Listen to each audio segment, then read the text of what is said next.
Hello मेरे प्यारे दोस्तों, आप सभी लोग कैसे हो? आशा करता हूँ आप सभी लोग बहुत अच्छे होंगे। आज मैं आपके सामने एक नई भर्ती का ज़िक्र करने आया हूँ। जानकारी पूरा डिटेल आपको देने वाला हूँ, जो कि रेलवे की तरफ से आया है। जो कि रेलवे की तैयारी हमारे भारत देश के बहुत से नौजवान युवक लोग, साथी लोग काफ़ी टाइम से कर रहे हैं। उनके लिए बहुत बड़ी खुशखबरी है, जो कि टेक्नीशियन पोस्ट के लिए है। इसमें क्या कैसी पोस्ट है, कितनी क्या सैलरी रहेगी, कब से फॉर्म भरे जाएँगे, क्या इसका सिलेक्शन प्रोसेस रहेगा, क्या इसका एग्ज़ाम पैटर्न रहेगा और ये पेपर कब होगा, कितने ज़ोन में है, सारा कुछ डिटेल मैं इस वीडियो में के माध्यम से बताने वाला हूँ। तो आप इस वीडियो के अंत तक बने रहेंगे, आप स्किप नहीं करेंगे और अभी तक हमारे यूट्यूब चैनल AB23 नॉलेज को सब्सक्राइब नहीं किया तो सब्सक्राइब कर लीजिए और वीडियो को लाइक और शेयर कर लीजिए और अपने दोस्तों में शेयर कर लीजिए, ताकि इससे क्या है, जो आपके साथ भी तैयारी जो कर रहे होंगे उनको भी जानकारी लग जाएगी। बहुत बड़ी भर्ती आई है। तो आप यहाँ देखेंगे, ये भर्ती केंद्रीय रोजगार सूचना CAN है, जो गवर्नमेंट के द्वारा जो सूचना निकाली जाती है। तो वो संख्या क्या है, 02/2024 है। इस पर ये वैकेंसी आई है। तो किसकी पोस्ट के लिए, तो मैंने आपको जैसे बताया टेक्नीशियन भर्ती के लिए आई है।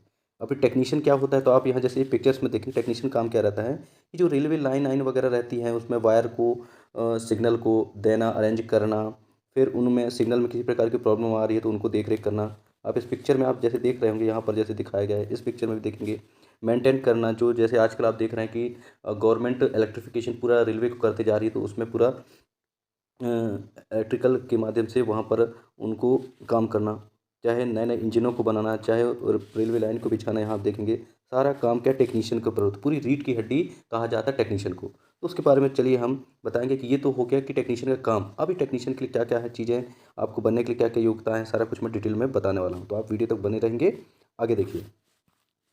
तो यहाँ पर आप देखेंगे, यहाँ पर आपका जो फॉर्म भरा जाएगा, कब से भरा जाएगा, 9 मार्च से भरा जाएगा। 9 मार्च आज आपका दिन है। आज देखिए, मैं आपके लिए आज के दिन ही मैंने ये उपलब्ध करा दिया। आज ही मैं इसको वीडियो में ये मेरे को जानकारी लगी वैकेंसी आई, तो आज ही इसका वीडियो बना, ताकि आप समय से पहले फॉर्म भर लीजिए, बाद में क्योंकि दिक्कत नहीं होगी।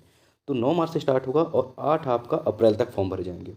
और सुधार कार्य का यहाँ पर फॉर्म भरने के बाद किसी प्रकार का दिक्कत है तो आप यहाँ पर 9/4 से 18/4 तक कर सकते हैं। ठीक है ना? तो आप ध्यान देखिए, 9 मार्च से फॉर्म भरने का डेट है और 8 अप्रैल तक फॉर्म अंतिम भरने का डेट। अब यहाँ पर आप देखेंगे आगे, इसमें 2 प्रकार की पोस्ट निकली है। एक टेक्नीशियन ग्रेड 1 सिग्नल और टेक्नीशियन ग्रेड 3। ये 2 प्रकार की पोस्ट है, जिसमें टेक्नीशियन ग्रेड फर्स्ट सिग्नल के लिए 1092 पोस्ट है और टेक्नीशियन ग्रेड 3 के लिए 8052 है। मतलब सबसे ज़्यादा पोस्ट आई है टेक्नीशियन ग्रेड 3 में। ये 91 से 44 टोटल पोस्ट जो आई है, 91 से 44। जैसे रेलवे मंत्री ने बताया था कि हम 4 महीना 5 महीने के अंतराल में हम भर्ती करते रहेंगे, तो 4-5 स्टेज में, तो उसी के परिप्रेक्ष्य में ये वैकेंसी आई है। तो आप यहाँ देखेंगे, जो टेक्नीशियन ग्रेड फर्स्ट के सिग्नल का जो प्रारंभिक वेतन है, लेवल 5 रहेगा और 29,200 ये बेसिक होती है। 29,200 है, मतलब मान के चलो आपकी पूरी सारी गवर्नमेंट के अलाउंसेस वगैरह जो मिलके, तो आपको कम से कम 40 से 45,000 फर्स्ट इन हैंड में आने वाला है। ठीक है ना? और इस पे का टेक्नीशियन ग्रेड 3 के लिए यहाँ पर देखें 19,900 है। तो इसमें भी सारा कुछ अलाउंसेस जुड़ेगा, सब कुछ गवर्नमेंट की जो भी दिया जाता है। तो ये आपको कम से कम 30,000 आपको स्टार्टिंग मिलेगी इसमें, कम से कम, मैंने बताया।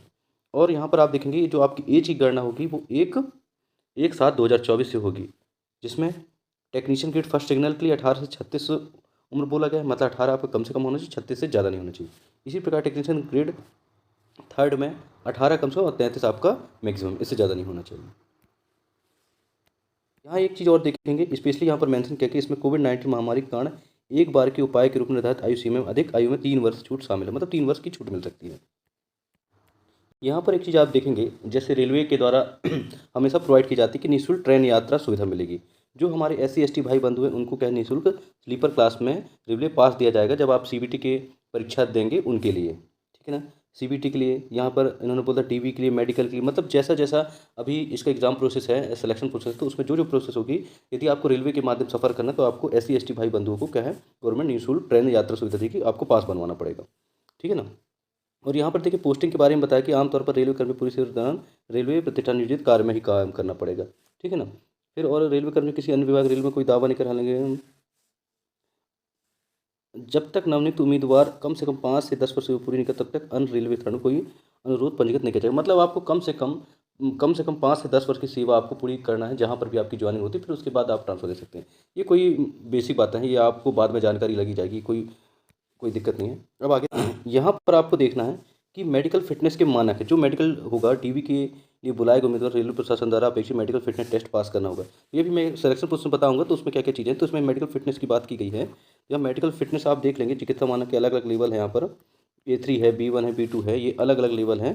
इन स्टेजों में आपका क्या है, आपका चिकित्सा मानक टेस्ट होगा, तो जिसमें आप शरीर रूप से किस प्रकार से फिट हैं वो सब यहाँ पर चेक किया जाएगा। तो आप जो भी रेलवे में टेक्नीशियन पोस्ट के लिए आप अप्लाई करेंगे तो आप अपने आप को देख लेंगे, आप फिजिकल रूप से आई, स्पेशली आप लोग आई विज़न वगैरह सही ठीक ठाक है नहीं, तो वो चीज़ें आप डॉक्टर से जानकारी ले लेंगे, क्योंकि वहाँ पर आपको मेडिकल रूप से बहुत फिट होना बहुत ज़रूरी है।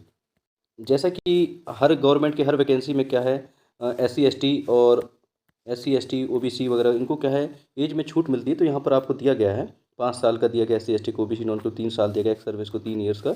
इस प्रकार अलग अलग कैटेगरी को यहाँ दिया है, आप यहाँ पर देख लेंगे। यहाँ आप देखेंगे अलग अलग कैटेगरी वाइज यहाँ पर एज को रिलैक्सेशन दिया गया है। यहाँ पर एक चीज़ जो क्लियर मेंशन देखिए, कोर्स पूर्ण एक्ट अप्रेंटिसशिप, जो उस पद के लिए आवेदन करें जिसके लिए न्यूनतम योग्यता ITI कोर्स पूर्ण एक्ट अप्रेंटिसशिप है, तो वहाँ पर 3 वर्ष की इनको भी छूट दिया जाएगा। तो अप्रेंटिसशिप वालों को भी बढ़िया अच्छी खासी छूट मिलेगी। यहाँ पर आगे आप देखेंगे कि सभी उम्मीदवारों के लिए CBT में 500 रुपये लगेगा। इस शुल्क में 400 रुपये राशि बैंक शुल्क को वापस काट कर दी जाएगी। मतलब जो अनरिजर्व वाले हैं तो उनको क्या है, 500 रुपये लगेगा, जिसमें 400 रुपये उनको बाद में वापस कर दिया जाएगा।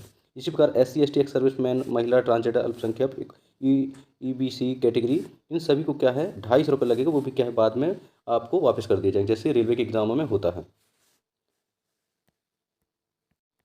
यहाँ देखिए स्पेशली मेंशन किया गया है भर्ती प्रक्रिया के लिए कि आपकी भर्ती प्रक्रिया किस प्रकार से होगी। तो यहाँ पर जैसे बताया कि उम्मीदवार को RRB की किसी अधिकारी वेबसाइट माध्यम ऑनलाइन आवेदन करना है, ये सब प्रोसेस होना, मतलब फॉर्म भरना पहला है। फिर उसके बाद आपको फर्स्ट आपका क्या होगा, CBT पेपर, जिसको कंप्यूटर बेस्ड टेस्ट होता है, लिखित परीक्षा होती है। वो जब आप पास हो जाएंगे तो आपका डॉक्यूमेंट वेरिफिकेशन होगा। फिर ये भी आप क्लियर कर लेंगे तो आपका मेडिकल परीक्षा होगा। फिर जब ये तीनों आपके क्लियर हो जाने के बाद आपकी क्या बनेगी, मेरिट बनेगी। मेरिट बनने के बाद आपका फिर क्या होगा, फाइनल आपका सिलेक्शन हो जाएगा।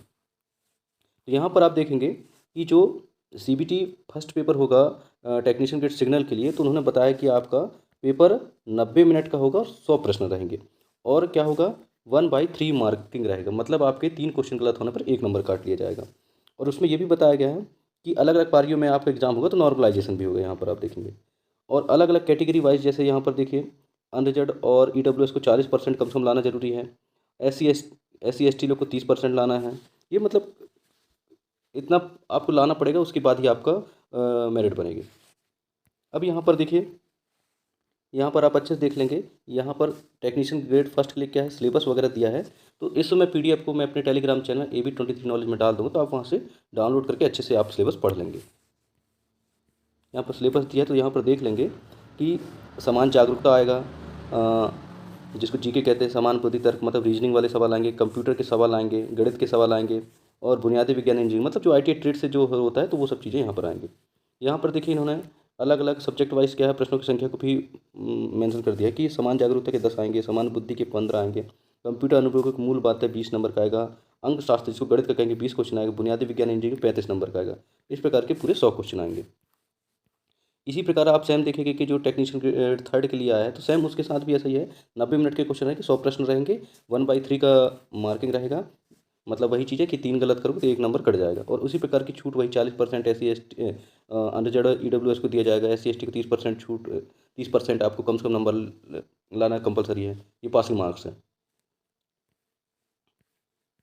और इसके लिए भी देखिए यहाँ पर सिलेबस इन्होंने मेंशन किया है। ग्रेड थर्ड के लिए गणित आएगा, गणित में वही वही चीज़ें जो आप कॉम्पिटिशन एग्जाम की तैयारी करते हैं, वही सब चीज़ें हैं, आप यहाँ सिलेबस में देख लेंगे। रीजनिंग आएगा, बुनियादी विज्ञान इंजीनियरिंग, मतलब वही ITI की ट्रेड में जो आपने पढ़ाई किया वह सब आएगा, समान जागरूकता, रीजनिंग आएगा। और यहाँ पर देखिए उन्होंने क्या अलग अलग सब्जेक्ट वाइज मेंशन कर दिया कि क्या क्या आपका आएगा, कितने कितने क्वेश्चन आएंगे। मैथ्स आएगा 25 नंबर का, 25 अंक के रहेंगे। रीजनिंग आएगा 25 नंबर, 25 अंक के रहेंगे। समान विज्ञान 40 नंबर के, 40 अंक के रहेंगे। समान जागरूकता, रीजनिंग, तो यहाँ पर आप देखिए समान जागरूकता में आपकी GK भी शामिल होगा, सॉरी, समान जागरूकता में GK आपका शामिल रहेगा, 10 नंबर का, 10 नंबर का रहेगा, 10 अंक 10 नंबर के। वही चीज़ें फिर वही चीज़ें बताया गया कि यहाँ पर आवेदन कैसे करना। तो आवेदन करने के लिए क्या है, आपको जो अलग अलग जोन होते हैं, आप जानते हैं कि रेलवे में 18 जोन है, तो उन अलग अलग जोन जहाँ जहाँ के लिए आपको जो आपको लगता है सुटेबल, तो वहाँ के लिए अप्लाई करेंगे। तो उनकी वेबसाइट है नीचे, यहाँ पर मैं आपको बता दूँगा कौन कौन सी वेबसाइट है, तो वहाँ से आप विजिट करके भर सकते हैं फॉर्म। यहाँ पर आप देखेंगे ये यहाँ पर इतने सारे जॉन दिए हैं, आपको जिस जॉन के लिए भरना है तो उस जॉन के लिए आप यहाँ पर वेबसाइट दिए, वहाँ जाके आप क्लिक कर लेंगे और सारा कुछ वैकेंसी में किस जॉन के लिए कितना क्या पोस्ट है तो यहाँ पर नीचे दिए हैं, आप देखेंगे। यहाँ पर आप देखेंगे कि जो अलग अलग जो पोस्ट हैं उसके हिसाब से क्या क्या एलिजिबिलिटी मांगी गई है न्यूनतम, तो यहाँ पर पीडीएफ में आप देख लेंगे। स्पेशली स्पेशली इनको चाहिए 10th 12th और उसके साथ आईटीआई, और आईटीआई में अलग अलग ट्रेड होते हैं, फिटर होते हैं, टर्नर होते हैं, मशीनिस्ट होते हैं, वेल्डर होते हैं, इससे ढेर सारे हैं। तो आप इस देख लेंगे पीडीएफ में कि आप इस एलिजिबल रखते हैं कि नहीं, उस हिसाब से आप फॉर्म भरिएगा। और ग्रेजुएशन मांगा गया है, ग्रेजुएशन में आप इंजीनियरिंग बैकग्राउंड के हैं तो भी हो जाएगा।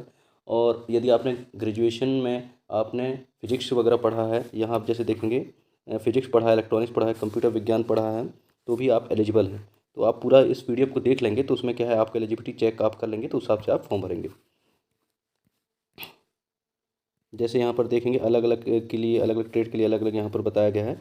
मेनली मैंने आपको बताया 10th 12th आईटीआई, और आईटीआई में जो टेक्निकल ट्रेड होते हैं वो, और इंजीनियरिंग डिप्लोमा और पॉलिटेक्निक डिप्लोमा, और ग्रेजुएशन में जो टेक्निकल वाले होते हैं, जो साइंस फील्ड वाले हैं, उन्हीं के लिए विशेषकर। तो आप यहाँ देख लेंगे, यहाँ पर पूरा डिटेल दिया गया है कि कौन कौन से के पोस्ट के लिए क्या क्या एलिजिबिलिटी है। फिर उसके बाद यहाँ पर आप देख लेंगे पद का नाम यहाँ पर दिया है, पे इसके लिए दिया गया है, रेलवे जोन ये WRA वेस्टर्न रीजन कैसे के लिए अलग अलग रेलवे जोन है, और उसमें कौन सा जोन में, जैसे अहमदाबाद आता है तो वहाँ पर सारे category UR SC ST OBC EW सारे पद यहाँ पर आप दिए हैं। तो आप इनको आराम से बढ़िया आराम से देख लेंगे, फिर उसके हिसाब से फॉर्म भरेंगे। पूरा सूच पूरा यहाँ डिटेल दिया है पूरे वैकेंसी का, तो आप आराम से बढ़िया देखिए, और जो आपको सुटेबल जिस जगह के लिए लगता है तो आप फॉर्म भरिए। तो यही जानकारी आपको देने के लिए आया था। यदि किसी को जानकारी में मैंने, क्योंकि बेसिक चीज़ें सारा कुछ बता दी है, यदि इसमें भी किसी को डाउट लगता है तो आप कमेंट सेक्शन में मेंशन करेंगे, तो मैं ज़रूर जानकारी आप लोग को दे दूंगा। और अभी तक आपने मेरे यूट्यूब चैनल को सब्सक्राइब नहीं किया तो सब्सक्राइब कर लीजिए, और दोस्तों को वीडियो शेयर कर दीजिए, और बढ़िया अपनी तैयारी को तेज़ गति से प्रारंभ कर दीजिए, क्योंकि चुनाव के बाद ये एग्ज़ाम होने वाला है। अभी तो नहीं हो पाएगा पॉसिबल, क्योंकि फॉर्म ही भरे जाएंगे, चुनाव के बाद हो सकते हैं। तो आप बढ़िया ध्यान दीजिए। आप सभी लोग को ऑल द बेस्ट। जय हिंद, जय भारत।